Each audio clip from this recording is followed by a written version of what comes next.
What is up everybody, Aaron here at Holmes, and today I've decided to take a personality test. I don't know why, but I've seen people do them and I've decided, you know what, I don't see a point in not doing one, so let's do one. You enjoy vibrant social events with lots of people. I mildly disagree with that. I'd say this is obviously neutral, this is disagree, and I'd say middle is mildly disagree for me anyway. You often spend time exploring unrealistic yet intriguing ideas. I'd probably agree with that one there. Your travel plans are more likely to be a rough list of ideas than detailed ideas. I don't actually have any travel plans, so I'm just gonna stay neutral with that one. You often think about what you should have said in a conversation. I tend to do that, especially if it's an argument and I come up with some fire facts later on that if I bring up the conversation again it would just be weird to say, but there are times where that happens. I don't even need these, but I don't know why I'm wearing them. Your friend is sad about something, your first instinct is try to support them emotionally, not to try to solve their problem. I suppose I'd somewhat agree with that. Because normally if it's a problem you can't solve, then there's no point in trying to solve the problem, but it's best to help them get through it. People can really upset you, I'd agree greatly with this, because most of the time I just don't care. It's hard enough to upset me. I'm only 10% of the way through. You often rely on other people to be the ones to start a conversation and keep it going. Yes. Especially if I'm meeting new people, definitely. If you have to temporarily put your plans on hold to make sure it is possible. Fam, I can't read today. If you have to temporarily put your plans on hold, you make sure it is your top priority to get back on track as soon as possible. Depending on the plan, it usually is. I'll put just agree. You really worry if you make a good impression. I'd say mildly disagree with that one. Like especially if they're new people, like people that I'm meeting, I do worry some bit. It would be a challenge for you to spend the whole weekend by yourself without feeling bored. I disagree with that. I enjoy my own company. As weird as it sounds, I do enjoy my own company from time to time. So I'd say it'd be rather easy. You are more of a detail-orientated person than a big picture person. I somewhat agree. You are very affectionate with people you care about. I'm a bit neutral. Nah. You have a careful and methodical approach to life. I'd somewhat agree with that. You are still bothered by mistakes you made long. Yes. Yes. At parties and similar events, you can mostly be found far further away from the action. Yes. Actually, no. Because, it really depends. If you were saying a party, as in, a proper big party with a load of people there, music, loads of drinks, then I'd agree with what I just said, but no, I'd mildly agree. You often find it difficult to relate to people who let their emotions guide them. I don't know. I'm not sure on that one. When looking for a movie to watch, you can spend ages browsing the catalogue. I can spend ages, but it never takes me ages to actually find one, so I'll probably just go neutral for that. You can stay calm under a lot of pressure. I somewhat agree with that. When in a group of people you do not know, you have no problem I very highly disagree with that. No, full on disagree with that. When I don't know them, I'm staying quiet. When you sleep, your dreams tend to sometimes be bizarre and fantastical. In your opinion, is it sometimes okay to step on others to get ahead in life? If it's someone you absolutely despise, no. I'd somewhat disagree. I'd somewhat disagree. You are dedicated and focused on your goals, only rarely getting sidetracked. To be fair, I'm not going to be 100% honest with you. My goals aren't completely set in stone as of yet. So that question's a bit difficult to answer. I'd probably go... sometimes on things that I plan on getting done and stuff like that, I can get sidetracked, so I'll just say somewhat agree. If you make a mistake, you tend to start doubting your abilities or your knowledge. I'd say mildly disagree. I make a lot of mistakes, yet I still manage to be able to fix them, so yeah. When at a social event, you really try to introduce yourself to new people and mostly talk to them. Yes. You usually lose interest in a discussion when it gets philosophical. I disagree with that. You would never let yourself cry in front of others. I don't think I've ever actually, out of everybody that in the past 10 years or so, I don't think I've ever cried in front of somebody. I have been on the verge of I can feel the tears coming, but I don't think I've ever actually cried in front of somebody. That sounds very dark. You feel more drawn to places with a bustling and busy atmosphere than to a more... I disagree with that.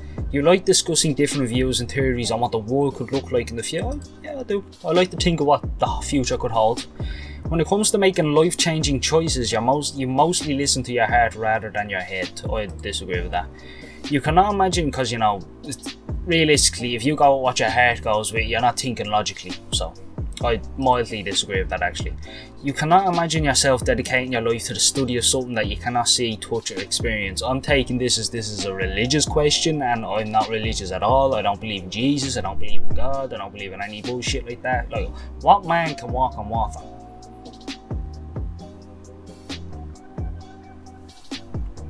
So I'm gonna have to agree wholeheartedly with that one.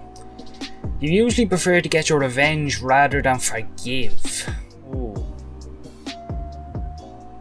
It depends. I go slightly agree. It sounds a bit deep, but it's yeah. You often make decisions on a whim. I go disagree with that. The time you said, actually, I mildly disagree with that. The time you spend by yourself often ends up being more interesting and satisfying than the time you spend with other people. I have to be careful what I answer with here.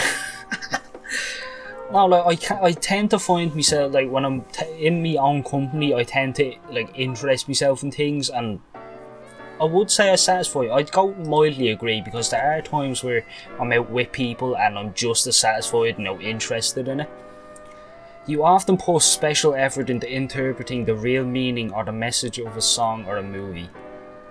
I won't lie, I've ruined songs and movies by doing this, so yes, I have to say that.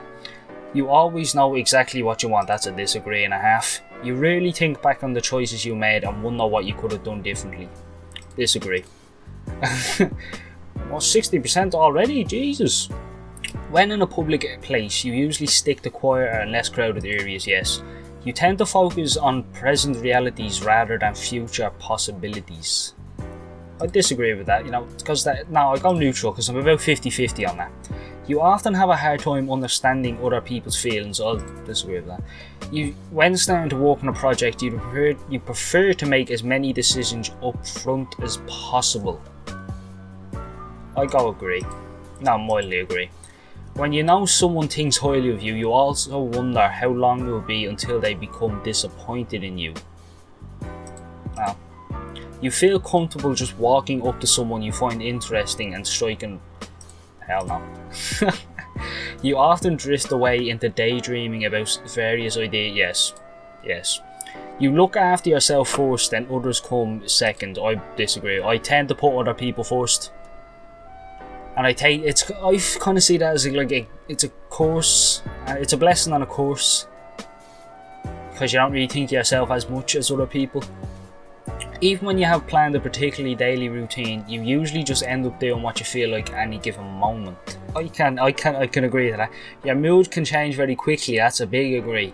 You often contemplate the reasons for human existence or the meaning of life. Yes. This is going to give me some philosophical fucking reasoning behind these picks, which you often talk about your feelings and emotions. No, I don't. You have got detailed I clearly haven't got education. You have got detailed education or career development plans stretching several years into the future. I probably had possibilities to do that just before I left school, but I've didn't take them. because I just haven't a clue. So I'm gonna go mildly disagree. You really dwell on your regrets. I'd say disagree. There's a lot of stuff I regret that I still think about. Spending time in a dynamic atmosphere with lots of people around quickly makes you feel drained and in need of a getaway. I go neutral. No, I go somewhat agree. It really depends on how. No, I go neutral. You see yourself as more of a realist than a visionary. I'd say agree. You find it easy to empathise with a person who has gone through something you never have. I'd agree to an extent. Your personal work style is closer to spontaneous bursts of energy than to organised and consistent efforts. I disagree. Your emotions control you more than you control them. Oh gee, I gotta disagree with that just slightly. After a long and exhausting week, a fun party is just what fuck off. You frequently I gotta disagree. So I mean, yet again, it really depends what they mean by party, because if it's a party as in it's a big massive one, it's definitely a no. But if it's like a small get together with a couple of lads, then I'd enjoy it. But I'd have to go disagree just based on when they say party, I'm assuming they mean a big party. You frequently find yourself wondering how technological advancements could change life every day. I do. You always consider how your actions might affect other people before doing something. Yes. You can still, man, this mouse is ass cheeks. You still honour the commitment you have made even if you have a change of heart. I go agree. You really feel insecure. Do I ever really feel insecure? I mean, to be fair, I bleached my hair proper yellowish blonde, like Donald Trump blonde, and I didn't really give a fuck about it. But I go sometimes I can. Oh wow, well actually, your personality type is advocate. I forgot how to say the word. So INFJ-T. Mind. This trait determines how we interact with our environment. I'm 76% introverted and 24% extroverted, which I'm surprised it's not at least 90% introverted, because that's just me. Energy. This trait shows where we direct our mental energy. Intuitive is 60%, 40% observant. Okay. Nature. This trait determines how we make decisions and cope with emotions. It's 51% feeling. What? No. That's just not me. I go more with my brain than I do my emotions. I literally, no. That's bullshit. That's wrong. Wrong. Moving on. Tactics. This trait reflects our approach to work planning and decision making. 50%, fucking hell. 57% judging and 43% prospecting. I'd say that's probably right. Identity. This trait underpins all others, showing how confident we are in our abilities and decisions. 56% turbulent and 44% assertive. And there's so much more to read, which I suppose I'm going to read some of it, maybe not all of it. The advocate INFJ personality type is defined as having the introvert, intuitive feeling and judging traits. I have fucking a lisp all of a sudden. This combination makes these personalities stand out uniquely with a quiet, principled version, yes, of humanism. They think and feel with a depth that brings challenges as well as opportunities. They are the rarest personality types. That's interesting. Still, advocates leave their mark on the world. They have a deep sense of idealism and integrity, but they aren't idle dreamers. They take concrete steps to realise their goals and make a lasting impact. Advocates' unique combination of personality traits make them complex and quite versatile. For example, advocates can speak with great passion and conviction, especially when standing up for their ideals. At other times, however, they may choose to be soft-spoken and understand, preferring to keep the peace rather than challenge others. I still don't think this is me, whatever the fuck egalitarianism I'm guessing that is, and karma can mean a great deal to advocates. I don't believe in karma, so no, it doesn't. Strengths and weaknesses. Okay. I'm creative, insightful, principled, passionate, altruistic. My weaknesses are sensitive to criticism.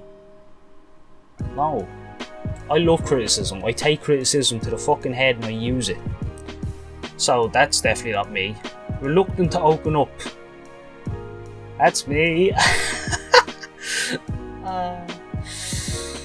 Yes, perfectionistic. I can be like that. Yeah, I can. Avoiding the ordinary. What's this mean? Advocates' personalities tend to be motivated by a sense of having a greater purpose in life. They might consider it tedious or unnecessary to break their big visions into small, manageable steps, but they may be getting themselves up for frustration, setting themselves up for frustration if they don't turn their dreams into everyday routines and to-do lists. Without these specifics, their goals may never materialise. Prone to burnout. I mean, I can burn out on certain things, like YouTube is one of those things that I can't burn, like I haven't burnt out, and I don't see myself burning out on something because I wake up every day enjoying doing stuff like this. I haven't found a point in time where I'd be like, oh, I don't want to get up and do something that I want to do, but at the same time have that dread in wanting to do it. So there has been things that I'm burnt out in, but I'd say not 100%, but there is some realisticness to that in terms of me, rather. Romantic relationships. This one should be very fucking interesting. Oh no. Advocates tend to take the process of finding a romantic partner seriously. Personally, people with this personality type look for depth and meaning in their relationships, preferring not to settle for a match that's founded on anything less than true love. This doesn't sound like me. Some people might think advocates are too choosy, and it's true that these personalities can have unrealistic expectations. Some advocates might hold out for a perfect partner or relationship that ultimately doesn't exist. Well, I mean, people have different perceptions of the word perfect. In my opinion, the word perfect doesn't really, it shouldn't exist. There's nothing perfect about anything. That sounds just like I'm saying fuck you to everything, isn't it? Two roads diverge into a yellow wood. I fucking hate that poem. I have got the personality of an advocate, which is INFJ-A or /INFJ/T. What's the difference? I don't care. Anyway, if you enjoyed this video, if you want to, I definitely recommend going checking this out, because I mean, to an extent it can be quite accurate. I'm not going to lie, a lot of stuff there is quite accurate to me. But yeah, if you enjoyed this video, don't forget to leave a like. If you want to see more content like this or content in general, don't forget to subscribe, and I'll see you all in the next video. Peace.